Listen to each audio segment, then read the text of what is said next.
अस्सलाम वालेकुम to my all viewers. कैसे हो आप सब? उम्मीद है आप सब ठीक ठाक और ज़बरदस्त हो गए। मैं आज आपके साथ स्टोरी शेयर करने जा रहा हूं अपने फ्रेंड की, जो कि सच्ची और बहुत ही इंटरेस्टिंग स्टोरी है। मेरे दोस्त का नाम फैसल है और हम लोग जब फर्स्ट ईयर में पढ़ते थे, जब ये तब की स्टोरी है। फर्स्ट ईयर में हम लोग पढ़ते थे, हम लोग हमारे 5 पीरियड होते थे। हम लोग 5 पीरियड पढ़ने के बाद बाहर चले जाते थे, बाज़ार में घूमते थे और कभी कभी लड़कियों के कॉलेज के सामने से भी चक्कर लगाते थे। और या फिर हम लोग ये करते थे कि कभी वो हमें समोसे खिलाता था, एक दूसरे को खिलाता था, या फिर यानी कि ऐसे कोई ना कोई दूसरे को पार्टी देते थे, जैसे कि स्टूडेंट लाइफ में चलता है। एक दिन हम लोग रूटीन के मुताबिक डेली ऐसे ही करते थे। एक दिन हम लोग जब बाज़ार में से गुजर रहे थे तो एक हमें लड़की मिली बाज़ार में, जिसका नाम फातिमा था, और वो उसको फैसल को घूर रही थी और फैसल उसे घूर रहा था। जब दोनों ने एक दूसरे को घूरना शुरू कर दिया तो वो डेली बेसिस ऐसा उस दिन हो गया। फिर डेली बेसिस पे ये चलना शुरू हो गया। हम लोग डेली आते तो वो वहीं होती, वो भी वहीं आ जाती और वो भी फैसल को घूरना शुरू कर देती। ऐसा चलता रहा कुछ देर, और कुछ दिन ऐसा चलता रहा। 4-5 दिन के बाद फैसल ने हौसला किया और उस लड़की को उसने अपना नंबर लिख के दे दिया। जब उस लड़की को उसने अपना नंबर लिख के दे दिया तो अब हम लोग जल्दी उस दिन हम लोग बहुत जल्दी घर आ गए फैसल की वजह से, क्योंकि फैसल कह रहा था कि मुझे जल्दी घर जाना है, मुझे घर में काम है। हालांकि उसे कोई काम नहीं था, वो जस्ट उस लड़की से बातचीत करने के लिए घर जा रहा था। जब उसने वो घर गया, जाने के बाद उसने देखा कि उसे कोई मैसेज नहीं आया। शाम तक वो एक्साइटेड फिरता रहा, कभी इधर कभी ऊपर। तकरीबन इशा टाइम उसे मैसेज आया, हाय। तो उसने उसे रिप्लाई किया और बात होनी शुरू हो गई। पता चल गया जी, उसने उसे रिप्लाई कर दिया है, उसका मैसेज आ गया है।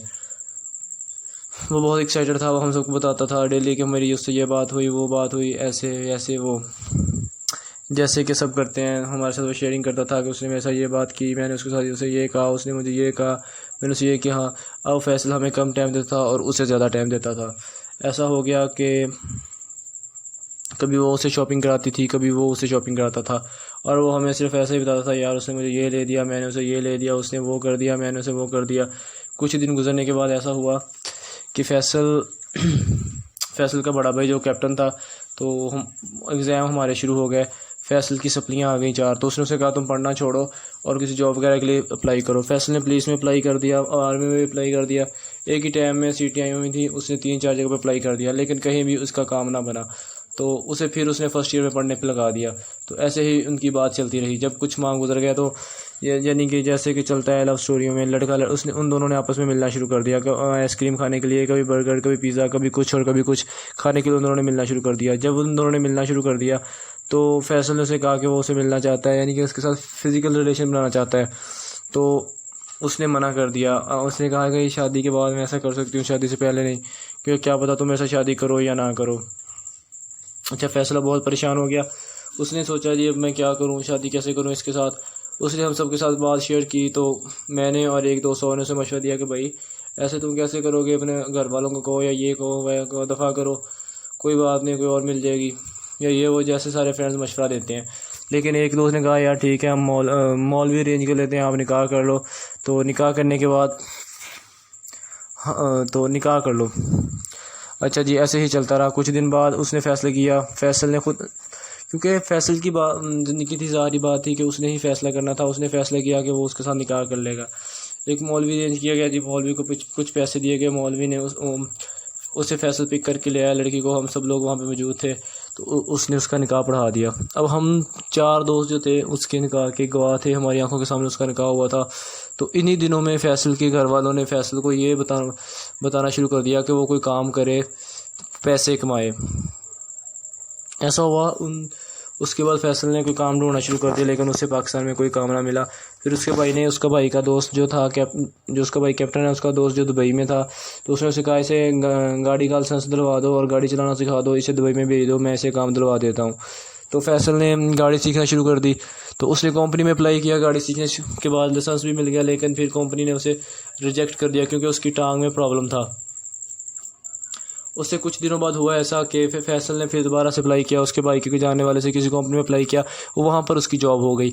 वो वहाँ जॉब उसकी बहुत ज़बरदस्त जॉब हुई। उसकी 70 यानी कि पाकिस्तानी पैसों में 70-75 हज़ार रुपये उसकी तनख्वाह लग गई, और उस कंपनी वालों ने उसे गाड़ी भी दी, सब कुछ दिया। वो वहाँ पर आना जाना शुरू हो गया, ठीक है, उसकी वहाँ पर जॉब लग गई। अब वो तकरीबन 2 साल के लिए वो वहाँ पे गया था। 2 साल जब उसके 2 साल उसने वहाँ पे रहना था, तो उसने कभी वो मेरे हाथों उसने उस फातिमा के लिए पहले आईफोन भेजा, फिर क्या चीज़। हालांकि आप जाहिर बात है भाई, वो उसकी बीवी थी, उसने कुछ ना कुछ उसके लिए भेजना ही था, तो उसके लिए उसने भेजा। जब वो इस्तेमाल करती तो उसे बहुत अच्छा लगता, लेकिन मुझे डर लगता भाई मैंने कैसे देना है। फैसल का एक छोटा भाई है, उसे इस बारे में सब कुछ पता था, वही उसके घर में सारी चीज़ें दे के आता था, मैं सिर्फ रिसीव करता था। ऐसे ही चलता रहा और उसका 1 साल पूरा हो गया। अगले साल जब वो घर वापस अगले साल के जब कुछ माह गुजर गया तो उसने अपनी अम्मी को बताया कि उसने किसी लड़की से पहले शादी कर रखी है। तो उसकी अम्मी ने उसे कहा कि वो उसकी टांगें तोड़ देगी अगर उसने ऐसा वैसा कुछ किया भी हुआ तो। ऐसे ही कुछ दिन गुजरते रहे, चलते रहे। अब दोनों बेचारे फंस चुके थे। अब फातिमा के रिश्ते भी आने शुरू हो गए थे दूसरे घरों से, कि दूसरे लड़कों की तरफ से कि यार इनकी लड़की है, उसकी फैमिली वाले रिश्ते लेके आ रहे थे कि हमें रिश्ता दे दो इसका, या ऐसा वैसा कुछ। और फैसल अब बेचारा दुबई था, अभी उसके 6 मंथ पड़े थे। इसी दौरान में कोरोना वायरस छा गया। अब वो वापस भी नहीं आ सकता था और वहाँ पे उसका काम भी नहीं लग रहा था, उसकी जेब खाली हो गई। और इधर फैसल के घर वालों ने जो चोड़ा छटा दिया कि उसने वहाँ पे शादी कर ली है। उसके बड़ा भाई जो है उसे मारने ढूंढने में तुल गया। अब हुआ यूँ कि फैसल ने घर वालों को खुदकशी की धमकी देनी शुरू कर दी कि वो अगर उन लोगों ने उसके साथ कुछ गलत किया या लड़की के घर वालों को बताया तो वो खुदकुशी कर लेगा, वो खुद को मार लेगा। ठीक है, अभी आप सबको जैसे पता है कि कोरोना चल रहा है पाकिस्तान में, ना वो आ सकता है ना वो जा सकता है। कोरोना की वजह से सारा मसला बन गया है। अब स्टोरी यहाँ पे रुक गई है।